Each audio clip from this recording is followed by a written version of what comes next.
Bem-vindos ao Grupo Marcos, eu sou Carlos Luiz e hoje estamos num dia muito especial, iniciando, não apenas o Nova Geração 121, mas uma série, a série sobre o Livro dos Espíritos. É uma série que vai ser mais longa e a gente vai passo a passo e conversando e falando sobre o Livro dos Espíritos.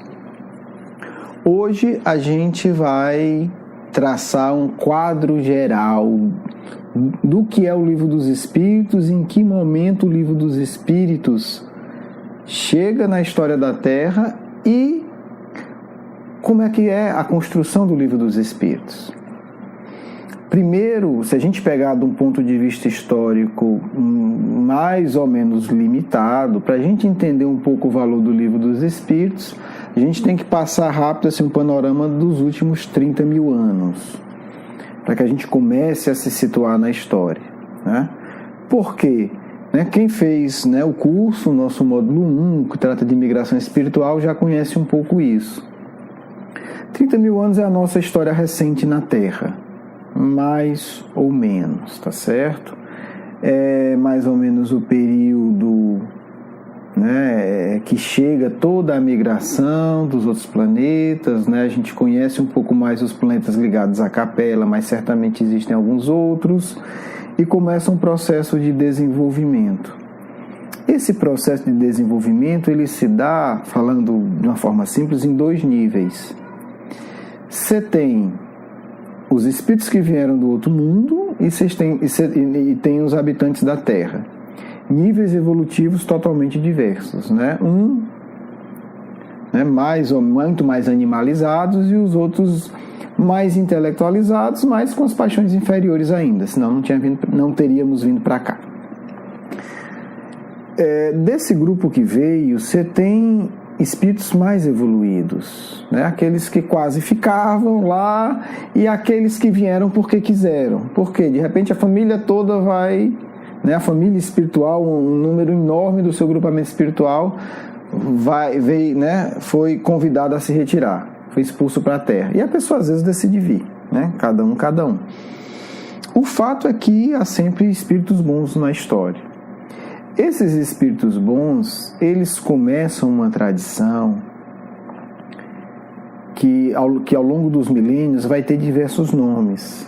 O nome que é mais, mais comum, o que mais próximo da gente, talvez seja a doutrina secreta, como fala Epaminondas de Vigo no livro Memórias do Suicida. Por que secreta? Porque esses espíritos sabiam que a grande maioria da humanidade não teria capacidade de sequer entender. E que, muito menos saber utilizar aquele saber, Compreensão do movimento dos astros, da influência dele, do magnetismo, reencarnação, regressão de memória, matemática, porque está tudo integrado para esses espíritos que são sábios.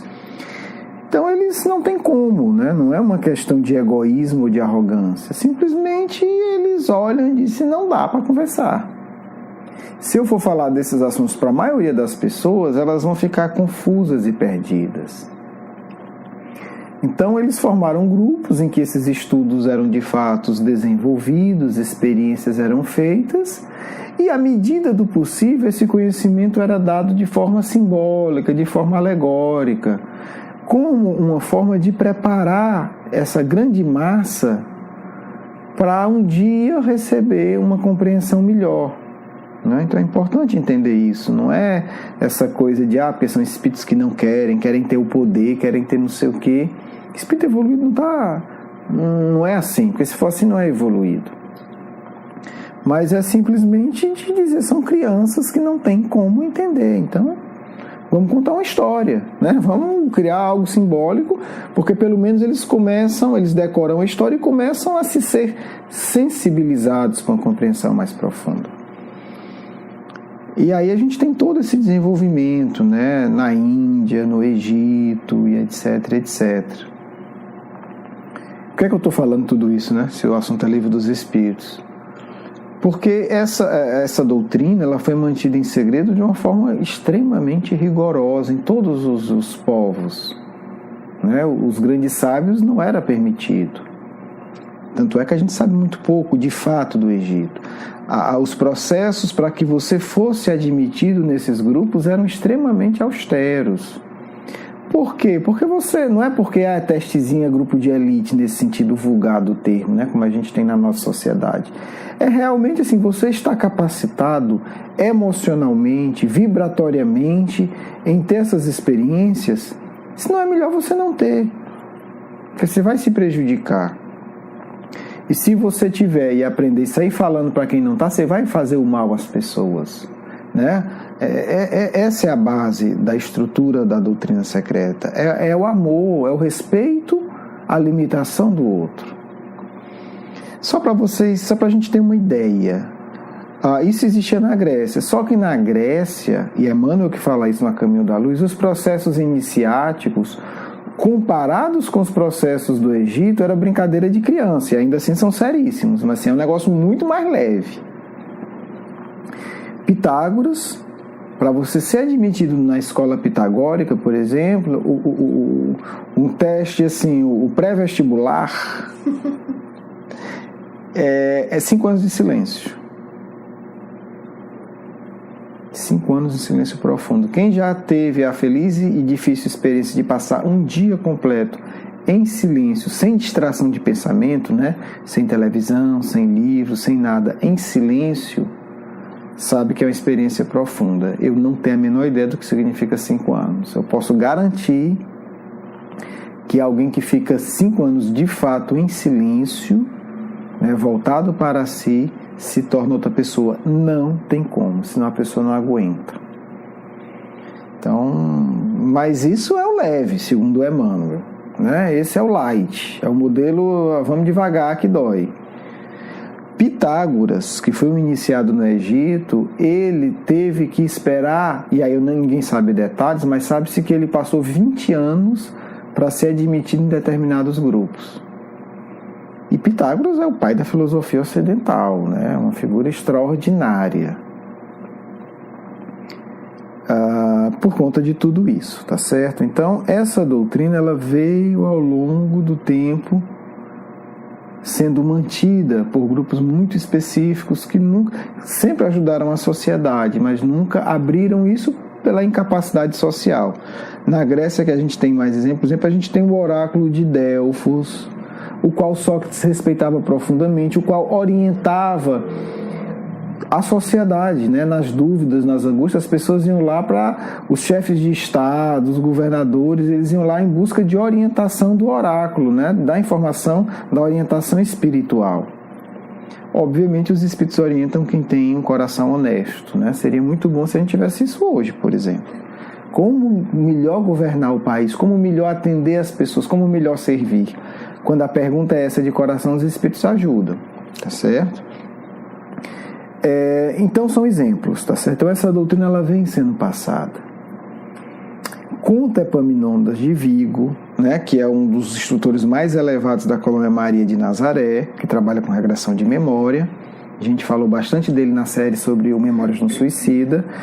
Que quando o Cristo vem à Terra, ele ordena que esse processo da doutrina secreta comece a ser aberto. Então, olha que coisa interessante. Por ordem do Cristo, o Cristo avaliou e disse, já dá para começar. E ligado a isso está a promessa do Consolador. Tá certo? Quando o Cristo promete o Consolador, ele está também nos prometendo a possibilidade de compreender, né, as verdades profundas do universo, porque talvez nada seja mais consolador do que a gente compreender em profundidade o amor de Deus e a harmonia da vida, né? Conseguir imaginar consolo maior. E aí está a missão de Kardec. Kardec vem trazer todo esse saber, ou melhor, ele vem trazer o início desse saber, ele vem trazer a base para que a gente um dia tenha acesso a um saber mais profundo, numa linguagem que nós, né, massa da terra, espíritos, né, grosseiros, ou não tão grosseiros, mas muito revoltados, pudéssemos entender. Então, Livro dos Espíritos não é uma brincadeira. Ele é a síntese em forma de palavras, de páginas, de um projeto profundo de evolução da Terra. E a gente não vai entender o Livro dos Espíritos se a gente não começar a tratar ele como ele deve ser tratado, né? Com a profunda atenção, com a profunda reflexão. Senão, como dizia o próprio Kardec, né, a gente vai ficar na casca da fruta achando que está comendo a fruta, né? Vai estar comendo ali o nosso, que é uma fruta lá dele, né? Vai estar comendo a casca da laranja achando que está comendo laranja, né? E dizendo, como é bom, eu como muita laranja. Você vai estar comendo casca.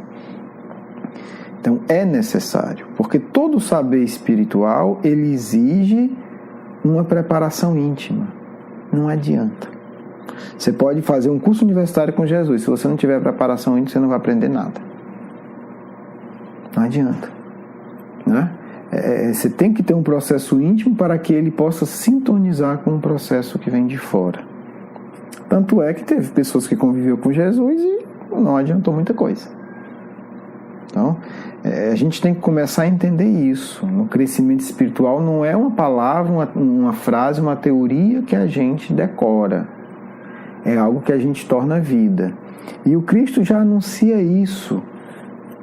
Quando ele está para partir, ele deixa esse símbolo profundo da doutrina secreta, né, que tem que incorporar na vida, né? Não por acaso, ele já está se despedindo, na despedida com os apóstolos, né, chamada na Santa Ceia, ele diz o quê?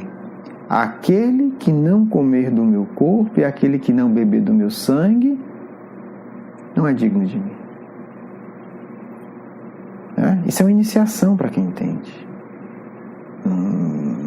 Se vocês conviveram comigo, decoraram o que eu falei, viu como é que eu gesticulo, viu como é que eu falo e decoraram tudo isso, mas se não comer da minha carne e beber do meu sangue, você não tem nada a ver comigo. O que é o comer e o beber, gente? O que a gente faz quando a gente come qualquer alimento ou a gente bebe qualquer coisa? A gente incorpora, aquilo se torna parte do nosso corpo. E aquilo nos dá energia, e aquilo nos movimenta, e aquilo nos alimenta.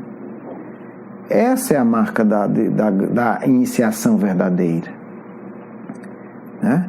É você tornar aquilo a sua vida, o seu alimento, a sua ação. Aquilo está integrado em você. Não é assim, agora, né, sábado de manhã eu vou fazer a caridade. Não.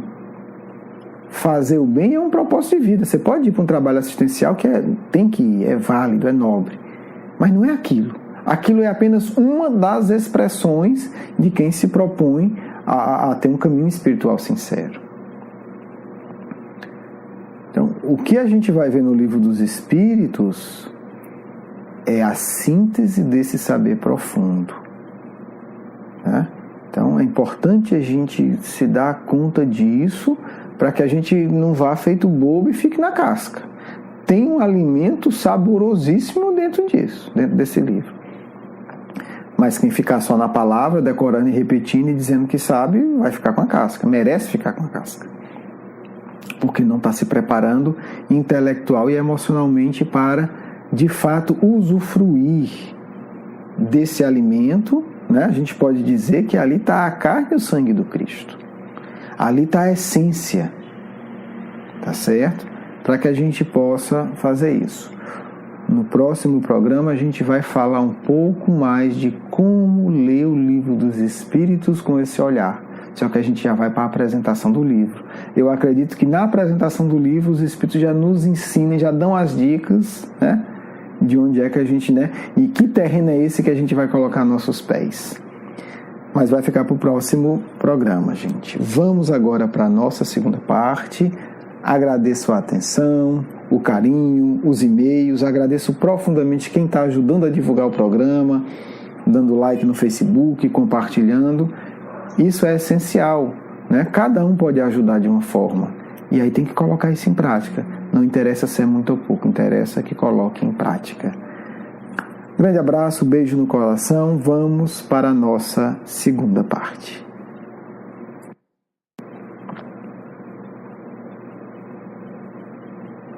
Meus filhos, É com muita alegria que elevamos nesse instante o nosso pensamento ao Cristo, rogando que o Senhor abençoe este projeto de paz e de luz, rogando que o Senhor nos torne dignos de servir, falando sobre essa obra extraordinária que o futuro da humanidade irá render as justas homenagens, aplicando-a em seu dia a dia.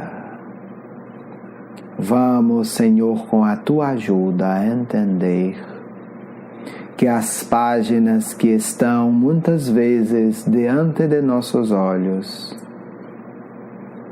representam um saber desenvolvido na Terra ao longo dos milênios. Ajuda-nos, Senhor, a nos tornar dignos da equipe do Consolador, da equipe liderada pelo Teu coração e por espíritos que Tu ama, que fizeram esforços sublimes de traduzir as complexas realidades da vida universal para os homens limitados, nascidos da matéria. Senhor, que o Teu amor nos guie no labirinto das reflexões reveladoras, para que não magoemos os corações ainda envoltos no preconceito e na materialidade. Ajuda-nos, Senhor, acima de tudo, que possamos mostrar para os corações amantes da verdade as luzes que nunca se apagarão, expressas nessas páginas maravilhosas. Eu pude acompanhar, por Tua misericórdia, o dia da chegada deste livro ao mundo, Senhor. E nesse dia eu Te pedi, e nesse dia eu Te roguei que, se fosse da Tua vontade, eu pudesse, sob quaisquer condições, colaborar na divulgação dessas páginas generosas e que são expressão do Teu amor puro e sincero. Hoje, Senhor, Tu me concedes começar esse trabalho e rogo a Ti, ainda uma vez, que me sustente nessa caminhada, que nos ajude a todos, e ajuda, Senhor, aos pequenos da terra, aos jovens também, a entender a vida verdadeira, a entender as verdades espirituais que libertam do vício e da maldade, a entender que o reino de nosso Pai é belo, é generoso, é sublime e que está aberto para todos nós, desde que desejemos viver segundo a verdade. Mestre, que minha gratidão consiga, Senhor, com a Tua ajuda se expressar em luz em meu coração, mas principalmente no coração de todos aqueles que nos ouvirão, e que eu possa, em minha pequenez, amigo divino, conseguir espraiar essa obra luminosa para que seja feita a Tua vontade, que todos os pequenos sejam consolados, que todos sintam e que todos entendam que a harmonia e o amor do nosso Pai estará sempre à disposição, envolvendo as moléculas, as criaturas mais pequeninas e as galáxias, e que nós Somos feitos do amor. Fomos feitos para o amor. É que por isso, acima de tudo, devemos amar. Que eu possa, Mestre, apesar de minha pequenez, conseguir expressar para todos os que me ouvirão que o nome verdadeiro deste livro se chama O Amor de Jesus pela Humanidade. Que assim seja.